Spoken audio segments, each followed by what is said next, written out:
Selamat pagi adik-adik. Berjumpa kembali lagi di DP Kids Weekly. Jangan lupa pagi ini kita mengucap syukur atas berkat yang Tuhan berikan dan kesehatan yang Tuhan berikan. Ya, yuk kita mulai ibadah ini dengan doa pembuka. Mari teman-teman kita lipat tangan, mari kita tundukkan kepala. Tuhan, terima kasih satu minggu ini yang telah Kau berikan Tuhan. Kesehatan, berkat, kuasa yang Kau berikan satu minggu ini. Tuhan, pada saat ini kami mau ibadah, berkati dari awal hingga akhir. Terima kasih Tuhan, berkat dan kuasa yang Kau berikan. Terima kasih Tuhan, haleluya, amin. Ya, yuk kita sebelum kita mendengarkan firman Tuhan, kita mau memujikan pujian untuk Tuhan.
Gimana? Tadi sudah menyanyi, memuji Tuhan, ya kan, di DP Kids.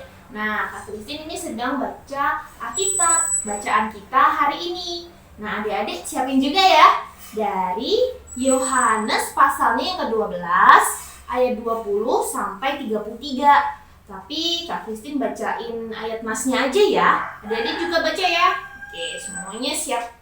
Kita baca dari Yohanes 12 ayat 24 sampai 26. Aku berkata kepadamu, sesungguhnya jikalau biji gandum tidak jatuh ke dalam tanah dan mati, ia tetap satu biji saja. Tetapi jika ia mati, ia akan menghasilkan banyak buah. Barang siapa mencintai nyawanya, ia akan kehilangan nyawanya. Tetapi barang siapa tidak mencintai nyawanya di dunia ini, ia akan memelihara untuk hidup yang kekal. Barang siapa melayani aku, ia harus mengikut aku. Dan dimanapun aku berada, di situ pun pelayanku akan berada. Barang siapa melayani aku, ia akan dihormati Bapa. Nah, demikianlah firman Tuhan. Sekarang adik-adik siapkan telinga, pikirannya, hatinya untuk mendengarkan cerita dari guru sekolah minggu. Oke? Selamat pagi anak-anakku sekolah minggu Sion, sekolah minggu Getsemani, dan sekolah minggu Pandanara. Jumpa lagi dengan Bu Tuti dalam minggu Prapaskah kelima. Anak-anakku yang dikasihi Tuhan, tadi sudah mendengarkan firman Tuhan kan yang dibacakan teman kita? Coba dari Injil mana tadi? Dari Injil Yohanes. Injil Yohanes 12 ayat 20 sampai dengan 33. Kita dalam rangka Minggu Prapaskah ini akan menghayati pengorbanan Tuhan Yesus di kayu salib. Anak-anakku, menyadari enggak kita semua bahwa Tuhan Yesus sangat mengasihi kita? Bagaimana di dalam Injil Yohanes 3 ayat 16, karena begitu besar kasih Allah akan dunia ini, sehingga Ia telah mengaruniakan anaknya yang tunggal. Setiap orang yang percaya kepadanya tidak binasa, melainkan memperoleh hidup yang kekal. Bu Tuti akan menunjukkan sebuah gambar. Coba, ini gambar siapa? Ilustrasi gambar siapa? Ini adalah ilustrasi gambar Tuhan Yesus. Kok disalib ya? Emang Tuhan Yesus kenapa kok disalib? Apakah Tuhan Yesus seorang penjahat? Oh bukan. Apakah Tuhan Yesus melakukan kejahatan? Tidak. Karena pada zaman dulu di Romawi setiap penjahat itu hukumannya adalah disalib. Seperti ini. Sehingga anggapannya Tuhan Yesus disalib karena kejahatan. Tidak. Tuhan Yesus disalib itu karena kasihnya kepada kita. Seharusnya kitalah yang menanggung kesengsaraan, kitalah yang menanggung hukuman karena dosa-dosa kita. Tetapi karena kasih Tuhan Yesus menggantikan diri kita yang seharusnya dihukum. Tuhan Yesus mengorbankan dirinya, rela menderita, rela mati di kayu salib untuk menebus dosa-dosa kita. Adik-adik atau anak-anakku yang dikasihi Tuhan Yesus, kita semua percaya bahwa Tuhan Yesus telah berkorban untuk diri kita. Oleh karena itu, sebagai murid-murid atau sebagai anak-anak Tuhan Yesus, kita harus meneladani Tuhan Yesus mau berkorban. Kalau Tuhan Yesus berkorban nyawanya, apakah kita harus se-ekstrem itu berkorban nyawa? Tidak. Berkorban itu apa atau artinya? Berkorban adalah melakukan perbuatan atau melakukan sesuatu perbuatan untuk kepentingan orang lain. Kalau Tuhan Yesus berkorban nyawa, kita tidak perlu berkorban sampai nyawa kita korbankan. Enggak. Kita berkorban, misalnya kita berkorban mengenai waktu kita. Sebagai contoh, kita berkorban mengenai waktu. Satu contohnya begini. Adik-adik bisa nggak memberi contoh? Ya, kita seharusnya waktu kita untuk bermain. Tetapi orang tua kita, ibu atau ayah kita meminta tolong kepada kita untuk memberikan sesuatu untuk kebutuhan keluarga. Misalnya membeli gula atau membeli makanan begitu untuk kebutuhan kita. Itu kita berkorban waktu bermain kita. Itu salah satu contoh. Coba anak-anakku bisa nggak memberi contoh yang lain? Kita bisa juga berkorban menyisihkan uang jajan kita. Misalnya, ini kita punya uang jajan 5.000. Tetapi ada teman kita yang membutuhkan uang karena ingin jajan tetapi tidak punya uang, ya kita berkorban. Sebagian dari uang kita berikan kepada teman kita. Itu juga salah satu bentuk pengorbanan kita dari segi jajan atau dari segi keuangan kita. Sehingga kalau kita kita berkenan atau kita mau berkorban untuk orang lain, kita sudah meneladani Tuhan Yesus. Kemudian kita berkorban untuk membantu teman kita yang mungkin kurang di dalam pelajarannya, mungkin kurang pelajaran berbahasa Inggris atau kurang pelajaran di dalam membaca atau menulis. Nah, kita menyisihkan waktu kita membagikan pengetahuan kita, kepandaian kita kepada teman kita, mengajari mereka untuk bisa lancar menulis, lancar membaca, lancar berbahasa Inggris. Itu bentuk-bentuk pengorbanan kita. Ayo adik-adik, siapa yang mengasihi Tuhan Yesus? Tunjuk jari. Oke. Kalau kita memang mengasihi Tuhan Yesus, maka kita harus mau berkorban untuk orang lain. Sebagaimana Tuhan Yesus juga berkorban untuk kita semua, menebus dosa-dosa kita demi keselamatan kita, sehingga kita tidak dihukum karena dosa kita, tetapi digantikan oleh darah Tuhan Yesus di kayu salib. Nah, perbandingannya sangat jauh loh anak-anak. Pengorbanan Tuhan Yesus untuk kita.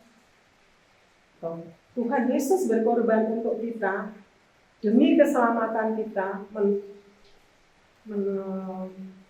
menyerahkan nyawanya, menaruhkan nyawanya.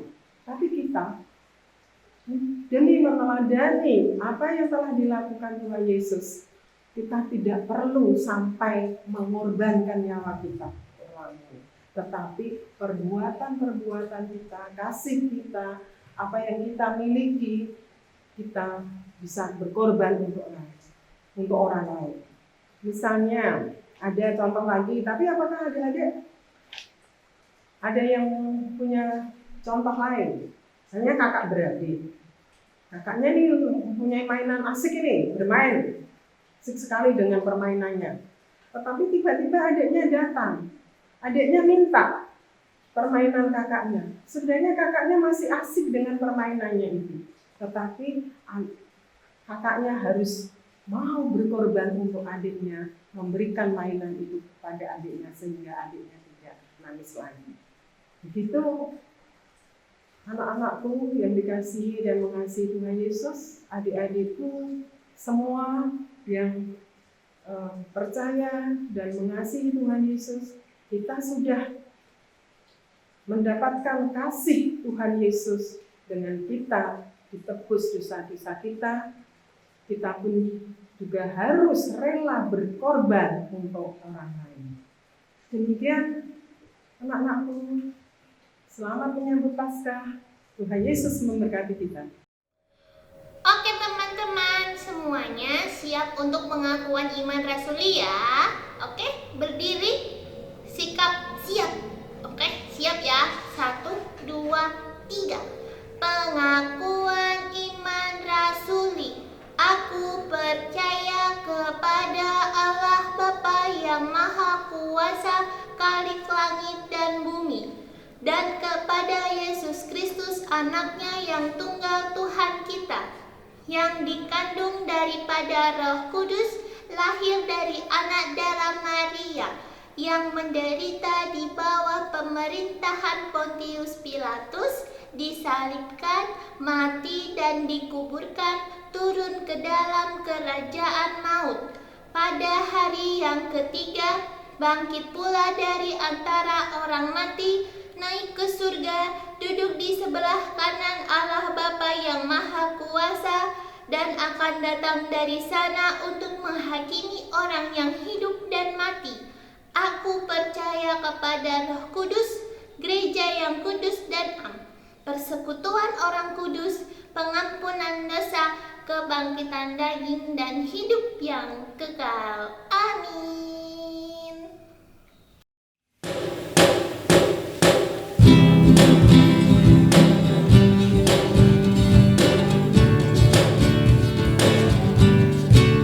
Berlimpah sukacita di hati, di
Mari teman-teman kita doa persembahan.